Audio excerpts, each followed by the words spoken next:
Here I have KRUGER MATZ Flow 5, and let me show you how to enable the battery saver mode on the following device. So at the very beginning, let's start by using your home screen. Let's open the upper bar twice, tap on the battery icon.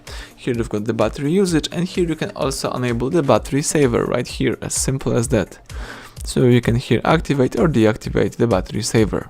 If you would like to find the battery saver settings, you can open the settings app, scroll down, and under device tab you can find the battery.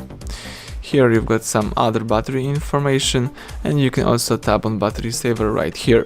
So to help improve the battery life, battery saver reduces your device performance and limits vibrations, locations, services, and most background data. So you can turn on automatically battery saver at 5% of the battery or at 15% of the battery. So basically that's it. Everything went well. Thank you for watching. Please subscribe our channel, leave thumbs up under the video.